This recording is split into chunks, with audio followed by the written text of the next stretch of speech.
Dr. Subhashree Hari. Welcome to Neurosurgery Tales. Thank you. Thank you so much for having me here. It's an honor actually to be a part of your podcast. I'm so happy to finally have a resident for our interview. So I guess will diversify like our community, and finally we can talk to those who we often talk about. Yeah. I think majority of your audience is also probably trainees and residents always. Yes, Have more of residents on your podcast. Yeah. absolutely. I want to introduce you. So, Dr. Subhashree Hari is a fourth-year neurosurgery resident at PD Hinduja Hospital in Mumbai, one of India's most demanding and high-volume neurosurgical centers, as I understand, right? She's assisted in hundreds of cases across neuro-oncology, vascular, pediatric, radiosurgery, working alongside some of the India's most renowned neurosurgeons. Her experience stretches from trauma to gamma knife, and she balances residency and also teaching others. Today, we want to talk about what it really means to train in India. So, when did residency first feel real to you? When you finally felt a resident? Okay, so we're jumping right in next. So I think in our country, at least, the path to residency is quite long. I'm sure it's the same outside India as well. But over here, after we finish our basic medical training, we have this entrance exam, which is called as the NEET. It is like a standardized test that is all across the country. And just to give you some numbers, around 2.5 lakh people write the exam, and we have close to 35,000 postgraduate seats, and probably neurosurgery seats are around 35 to 40 seats, 6-year neurosurgery. There are 3-year neurosurgery seats as well. So just to put it into perspective, it is a very long process to get into neurosurgery in itself, to do well on the exam and then to actually get into the institute that you've been hoping to get into. Mhm. So it was all just, leading up to this particular moment. And I did well on my NEET.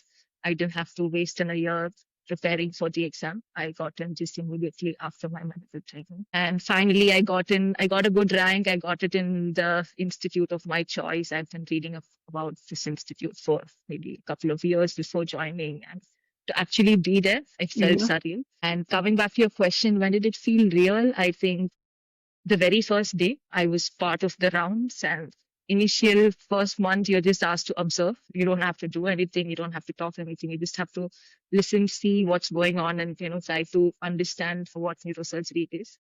And the very first round, our professor he came to the spot where we start our rounds, and I was again reintroduced to him as this is your first year trainee. We made eye contact. He looked at me and he was like, okay. And at that point, I think it felt real. It felt that, okay, so whatever has happened leading up to joining residency is just, it's an old chapter.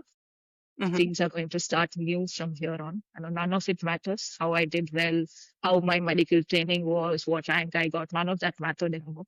It's just a new chapter from here on. And I think it's been good so far, 4 years down the line. But I think, the very first day is when it just hits you. It hits you all at once that you've been leading up to this and you've been training for it, you've been studying about it, but till you actually start working is when things are totally different, and you just have to be ready for it.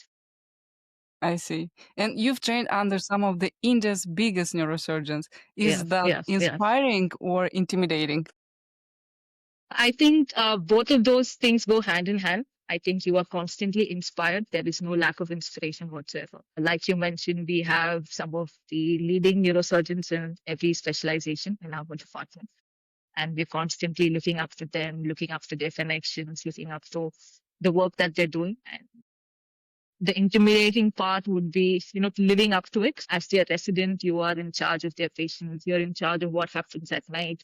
You're in charge of conveying the right information at the right point in time. And you don't want to let them down. So you're constantly working towards getting better. And with every year, they expect you to get much even better, be theoretically good, be academically sound. And, the intimidation is just living up to expectations. Mm-hmm. But I think it gets better with every year.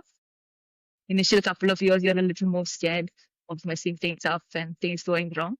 But the next couple of years, you're a little scared about presentations, going up the podium, representing their name, and the kind of intimidation just, it just keeps changing with every year. But yeah, you're constantly inspired. And I think, like you mentioned, these are some of the top neurosurgeons of our country, and to work Mhm. under them, to learn from them. You see a lot of patients in clinic every week. It's a extremely high volume of patients. Do you think that makes you sharper or just more tired? I think compared to the public sector counterparts of our country, it is relatively less volume. I think India is a resource limited nation. We do have good healthcare facilities, but we have a much larger population that we cater to. High volume is something that we have trained in right from medical school. It's always been high volume, and it is always going to be high volume. It is not something that we can shy away from. Yes, you tend to get more tired. Maybe learning takes a little bit longer. We don't spend too much time studying about one particular patient and trying to discuss, what to do, what not to do. That kind of discussions don't happen on a day-to-day basis, but they do happen weekly meetings. We try to get in as much as we possibly can. Discuss with seniors, discuss with senior colleagues, and this with fellow residents, and try to understand what went wrong, what could have been done right. Mhm. High volume is something that we've always been a part of, and it is something that we hope to expect as well. So yeah, so it is something that you get used to. In the initial year or two, yes, it can be overwhelming because neurosurgery is a specialization that you're not very well exposed to in medical school, at least. It's just basics of head injury that you're taught in medical school.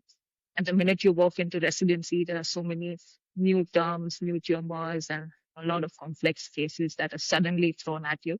So it takes time to understand, to wrap your head around it. But that is and one of the reasons why the 6 year program does very well. You get the most time you spend around all of these patients discussing these cases, the better you get. Volume is something that is a given at any time. And obviously, having so many patients and also being in residency, you have to master some kind of skills outside surgical skills. What was the hardest one you had to master that no one really talks about? Surgical skill is definitely the hardest. I think Mhm. understanding the anatomy and the three-dimensional anatomy per se. But outside of that, I think communication is a skill that is often less spoken about, and it is something that is not formally taught to us. It is something that we learn from seeing how our seniors are interacting with patients, how our professors are interacting with patients. And with communication, it's a very fine line, especially in neurosurgery. You don't want to over communicate, over explain things, and just confuse the patient and the relatives. At the same time, you don't want to downplay the effects, the risks involved, and Mhm. how complex the situation is. So, no matter how many times you see your senior do it, once you start doing it yourself, is when you realize, okay, so this is how I communicate. This is how I've seen my seniors do it. I used to over communicate. I am in general a very shy, not very social person. So in a Uh-huh. social gathering, I would be the person who's not talking very much. But I realized in the hospital I was over communicating. I was trying to overcompensate that. I didn't want to come across as somebody who's not talking too much in the hospital. I think that is something that played on my mind subconsciously. I used to spend half an hour, 45 minutes with patients trying to explain the nitty gritties of a lot of things. And at one point, you realize that it is always an emergency situation. They're already dealing with a lot. They're dealing with the financial aspect of a lot of things. And they just want to know what they need to know. They don't want Mhm. anything specific. And if they do ask follow up questions, you're more than happy to explain it to them. But at the first instant, you need to know how much to tell them and what they expect out of you. That is something you learn on the job. You learn as many times you do it, you learn and you get better at it. You know the strata of patients and how somebody who's a little well educated requires a lot more information. Somebody who is not very aware of any medical, who's not had any exposure, who's not part of our specialization, does not require as much information. They just want to know, will our patient get better and what is the next step forward?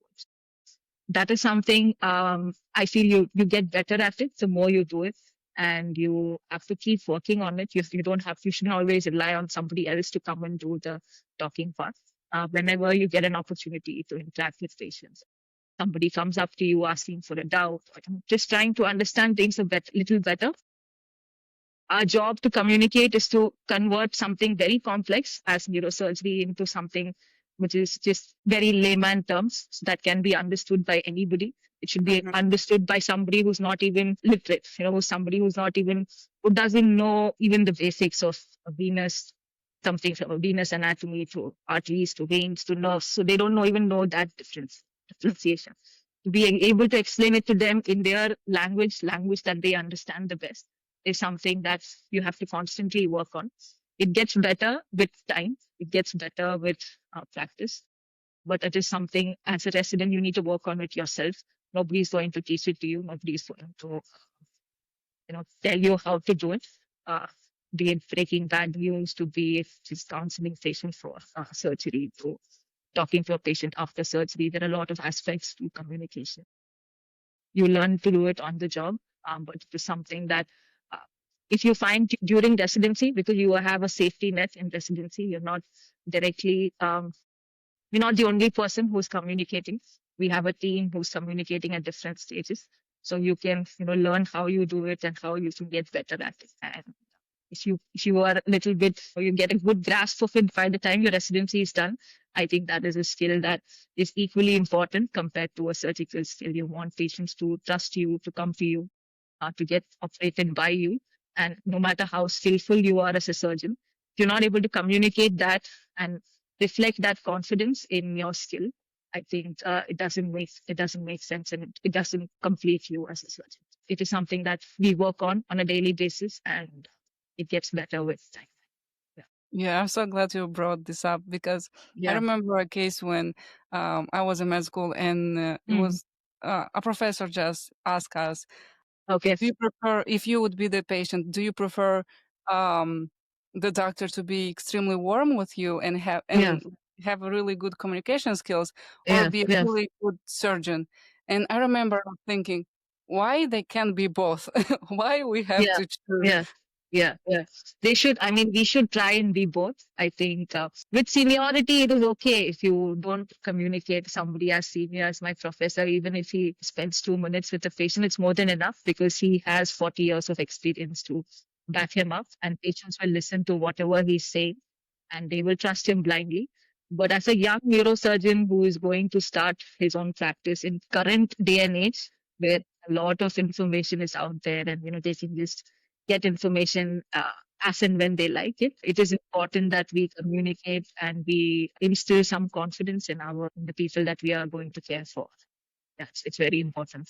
Yeah, yeah. Also, residents often talk about the very first mistake that you never forget. Do you remember your and how it shaped you? You make a lot of mistakes in residency. I think that is a disclaimer that nobody really talks about, especially in the first couple of years. There are things that go wrong. There are things that go wrong at every stage, and you learn from it, you get better at it. The first thing, and the thing that I will remember for a significant amount of time, is when I was in first year, probably 6 or 7 months, second year. So in our training, first year, we are posted in general surgery.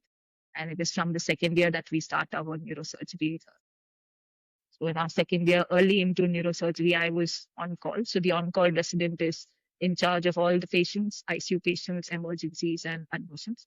So I was on call that day, and the morning round happened around 9:30, and our sir had asked for a CT scan for one of our patients. It was a patient in the ICU, but the patient, at least to my knowledge, was relatively stable. He was not doing too bad. He was not doing too well as well. And we were planning to do a check scan just to see how things are. And he'd asked for the scan at around probably 9:30 in the morning. And I'd written the orders for the scan, and I told this nursing staff to get it done and inform me once it's done. And I got on with other work, and you're constantly doing something with the other when you are on rounds and up. At around 12 o'clock, I checked in, and it's already been close to 2.5 hours. I checked in, the scan had not been done. I asked the staff what happened, and she gave me a couple of reasons and excuses. There was another emergency, disease. I was like, please get it done. We've asked for it at 9:30. It needs to be done. She said, yeah, we'll get it done as soon as possible. I was like, okay. Then at around 12:30, I get a call again from my sir saying, what's happening? Where is the CT? And at that moment, I panicked. I was pretty sure I panicked. And I told him, I just had a word with the sister in charge, and she said she's getting it done, sir. It'll be done. It'll be done shortly. I didn't give him any specifics. I told him it'll be done shortly. And I quickly ran down to the ICU, seeing what had happened. They were again delaying. There were a lot of things that was going wrong at all in one. And at the end of it, it took another close to half an hour to actually shift the patient into the CT gantry. So half an hour later, I called him again and I said, "Sir, we're just shifting the patient now." He didn't say anything. And we went down, and I was just going to call him, say, patient is in the gantry now. We send the CT over WhatsApp. We send the video over WhatsApp to the professor. And I was just going to call him, and I just walked into the reporting room, and he was sitting there. So they usually don't come to the CT scan themselves, and it is our responsibility to send it to them. And he was just sitting there, and you could see, he was angry. I was like, I didn't give any explanation. The first thing that they teach you is don't give any excuse. So I was just there, and I didn't tell him what went wrong with the ICU. I didn't tell him anything. As the scan was being done, he just made a statement that will stay with me for as long as I can remember. I guess he said, as a neurosurgery resident, if you cannot get a CT scan done within half an hour of it being advised, you're not fit to be a neurosurgeon. So he made that statement in front of a lot of people, and it was something that, it hit me. I think his intention was to stress on the urgency when it comes to neurosurgery. Things can go wrong in an instant. If it is something he had probably a intuition that patient is not doing well, I need a scan. If they want a scan, it has to be done. It was my responsibility to, be at it, get it done fast, no excuses. And I think the other mistake that I did was I told him we're doing it. I didn't actually go down and see what was happening, what went wrong. I didn't give him a good estimate. So he actually physically came to the scan. And ever since, if I am on call and if a CT has been advised, we make sure it is done.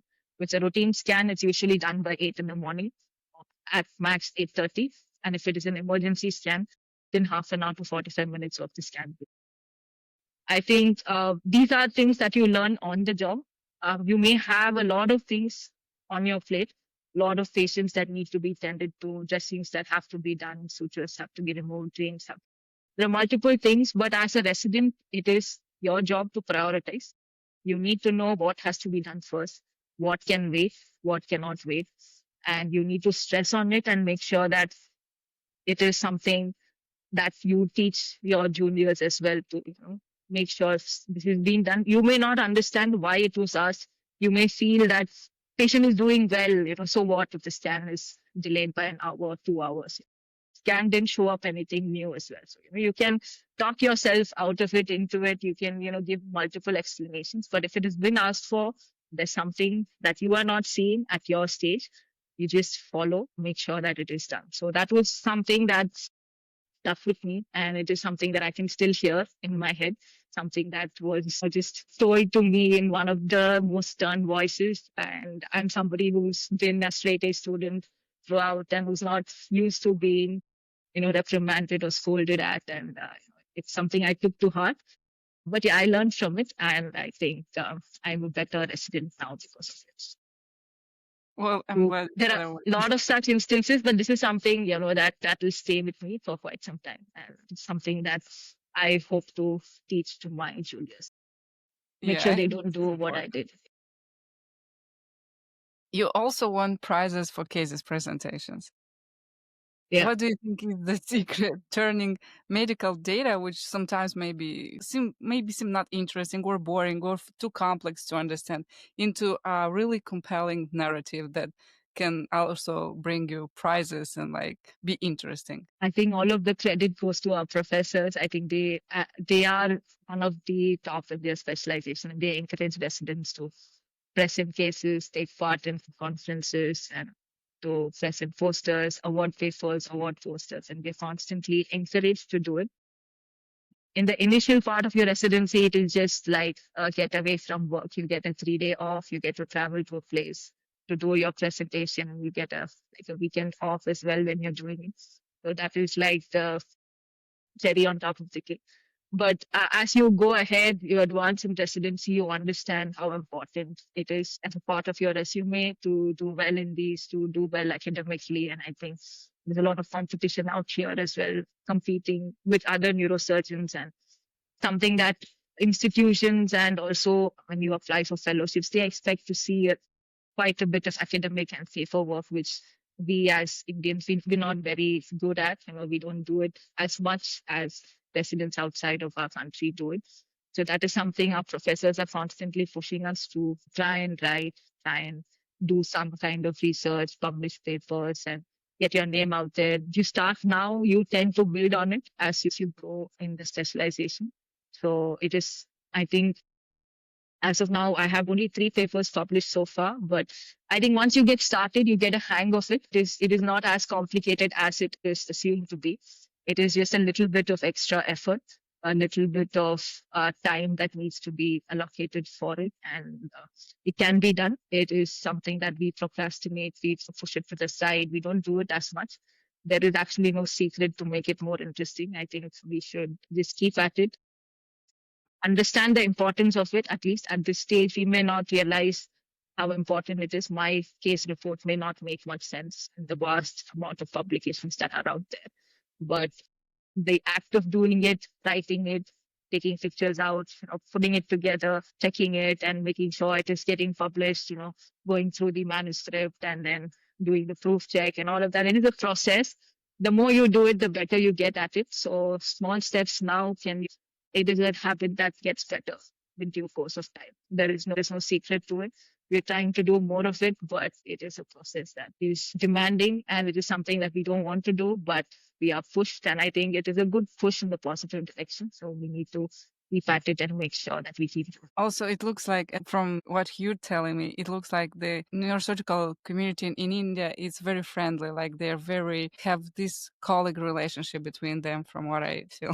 Yeah. So we have a lot of these conferences. We have local meetups. We have national conferences. Then you keep meeting people at every stage. And given how our professors are actively involved in these conferences, they expect us to be there. They expect us to participate, and it is something that we do it, and we encourage our team to do it as well. Yes, neurosurgery training looks different in every country. So what do you think your program does better than the most, or maybe Indian training does better than probably others that we can still? I think even within our country, that it is quite different. It is not the same as in Mumbai, as in a city that is a tier 2 or a tier 3 city. Neurosurgery training can vary within our country. Not somebody who can talk outside of our country, but we do see the discrepancies within our country.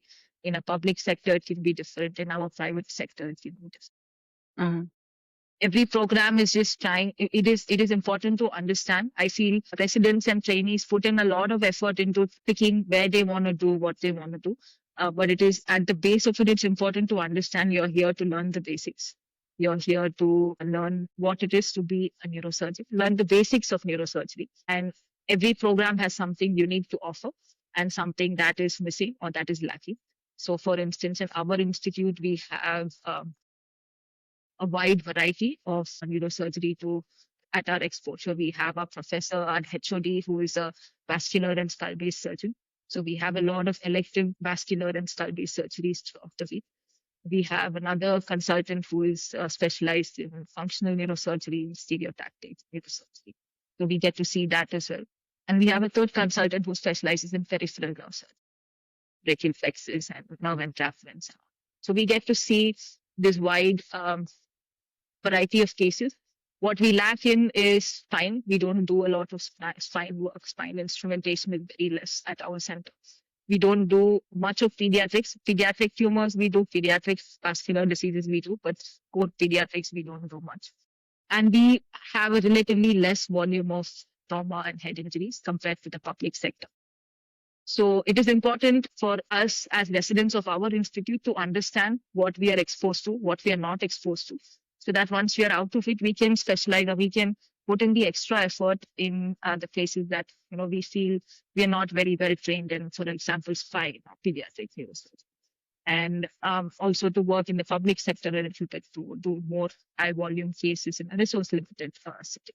At our institute, we may have the top quality microscope and we may have the navigation system, we may have the harmonized machine. This is a very high resource backed institute. And when we come out of this institute, we may not necessarily be working in a similar institute. It is important to understand how to work in a resource limited setting where you may not have the the size microscopes. You may have to work with loops, or you may have to work in a setting which is not as backed with resources. So it is important for me to understand that I've been trained in a resource enriched institutes, but being in our country, I need to train in a resource limited area as well. So the moment I understand it, I'm going to look for working, probably spending a couple of months, 6 months to a year, working in such a setting so that I am a complete my training in that way. I wouldn't necessarily compare it to outside of India, but even within India, if you are training in a resource limited institute, say in a public sector, you need to know how to work with the advancing technology, how to work with the navigation, how to work with the latest microscopes, and how to make use of technology to do better for your patients if you want to work in an institute like mine.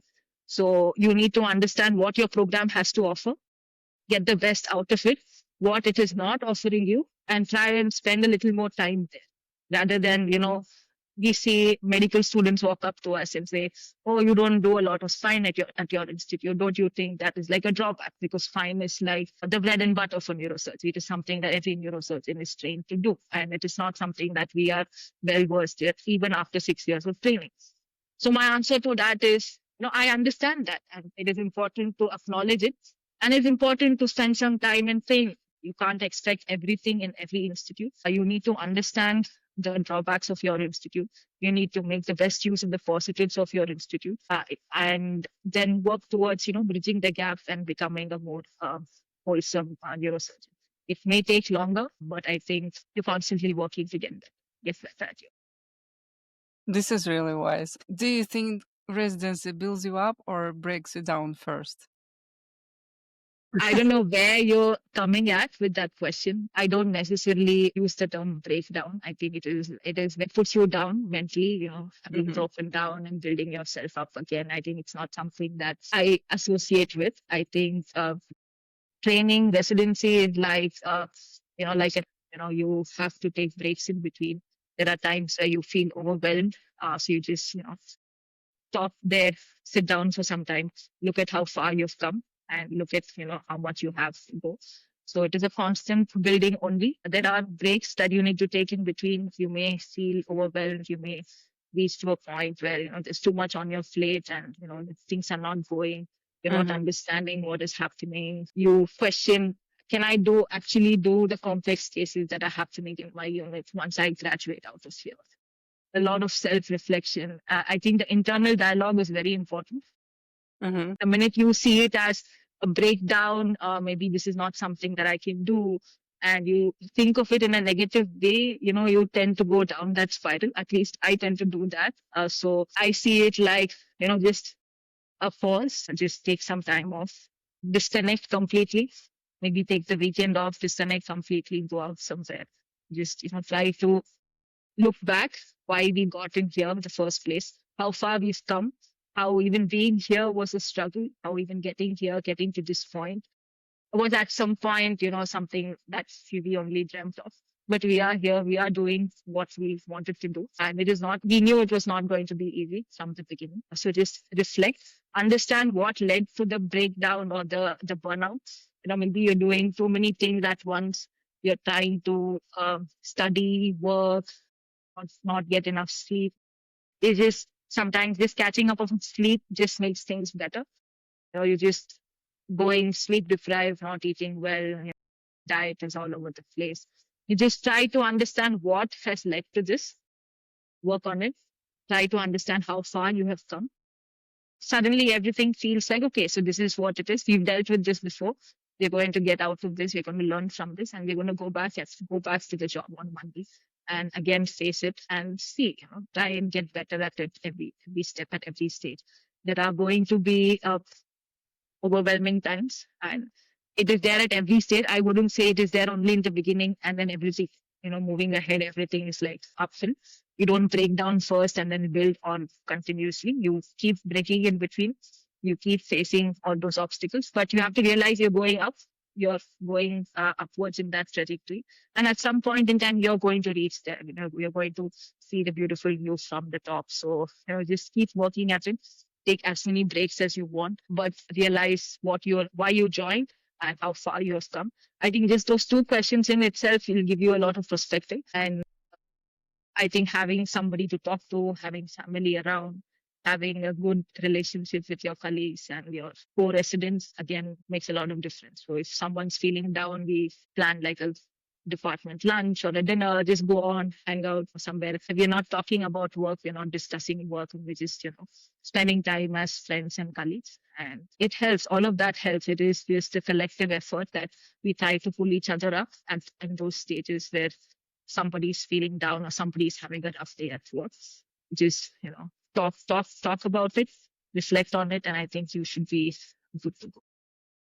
And what scares you more, failure or mediocrity? I think I've stopped being scared. I think before joining into neurosurgery, there's a lot of comments, a lot of people tell a lot of things about you're joining in a very demanding surgical specialization. Are you sure you're ready for this?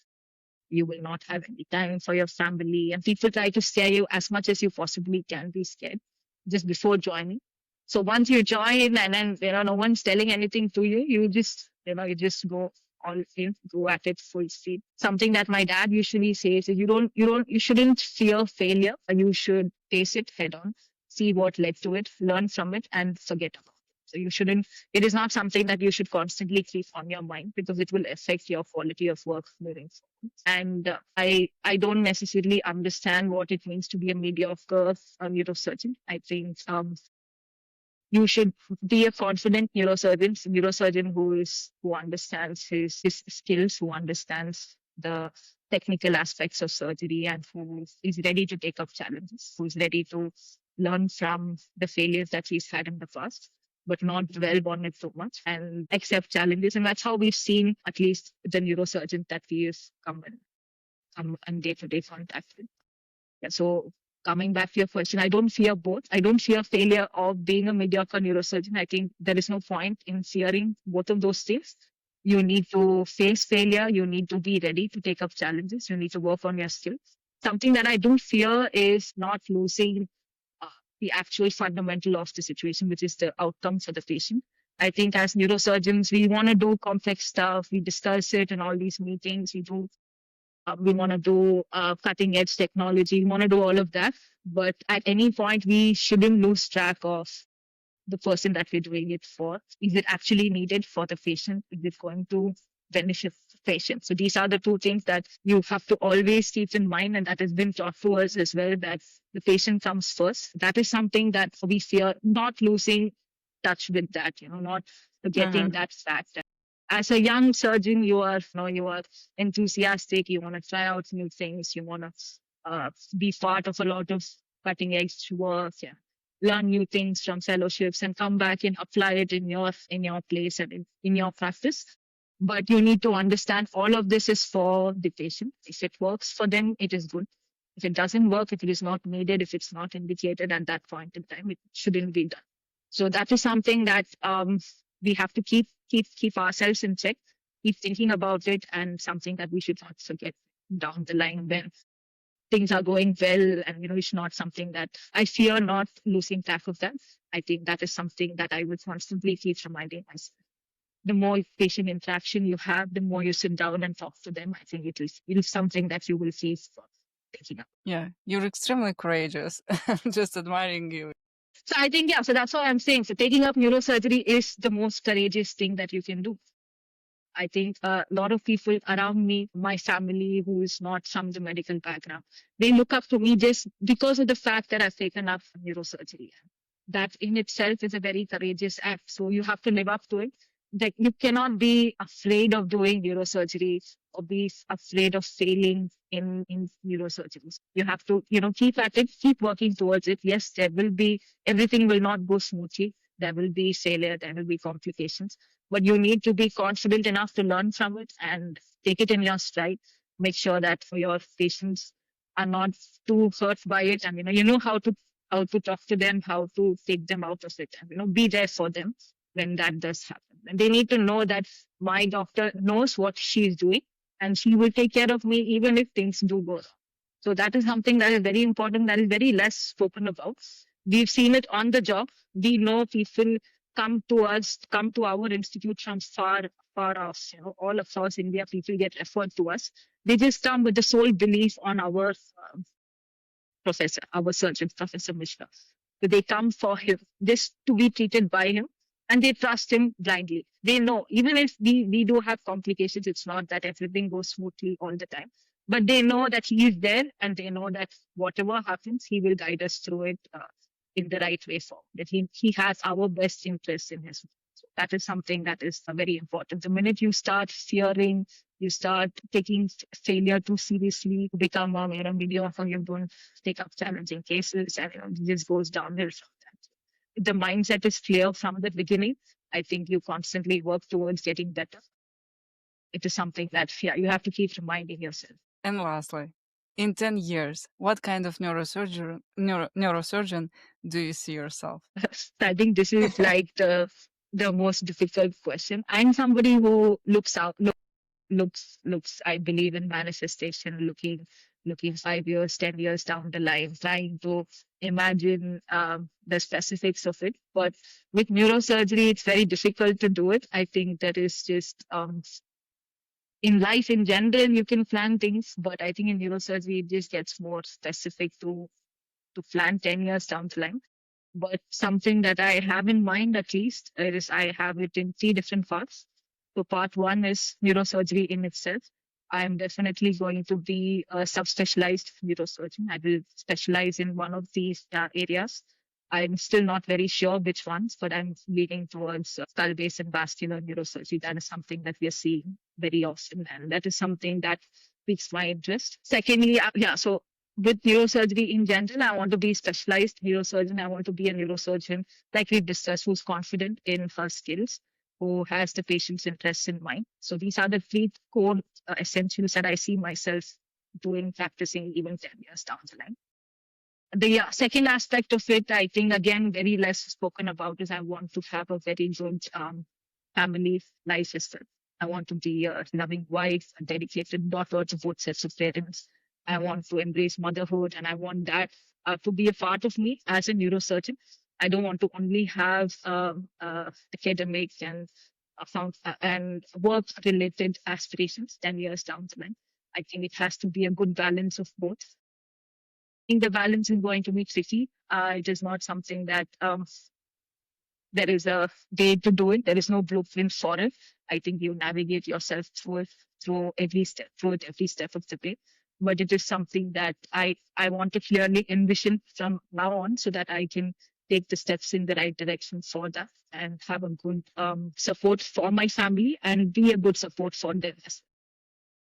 It goes both ways. They support me and I support them.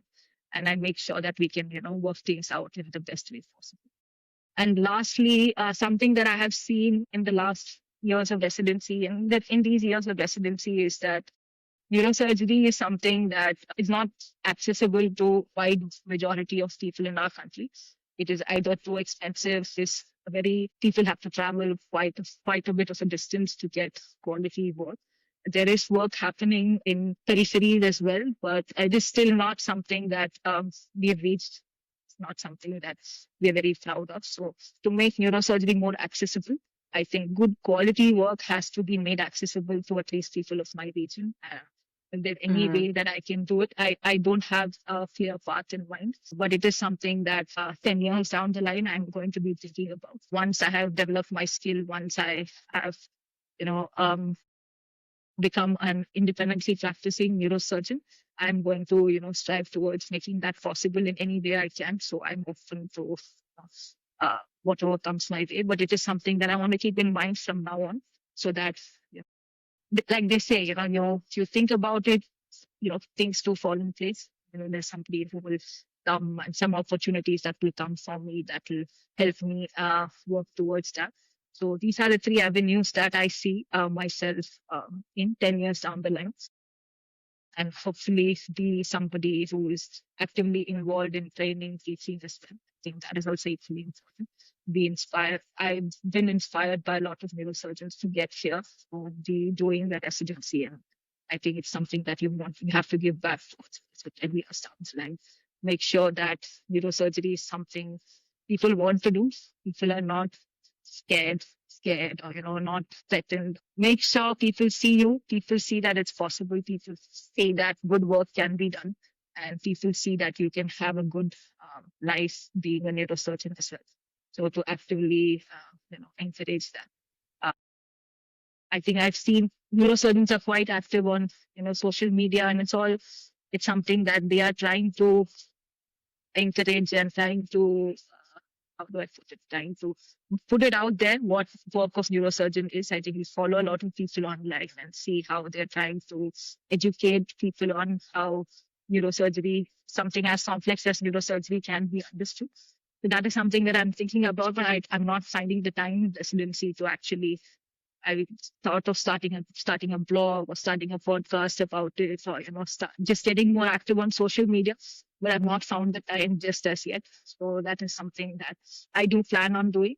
It could be training, teaching, or it could be just in general spreading the message of how neurosurgery has changed over the last couple of decades and how outcomes are good. You won't have to technically think about what neurosurgery was maybe 10, 15 years down the line. Things are changing now, and people need to be aware of it. People need to be exposed to it and, play my role in doing that.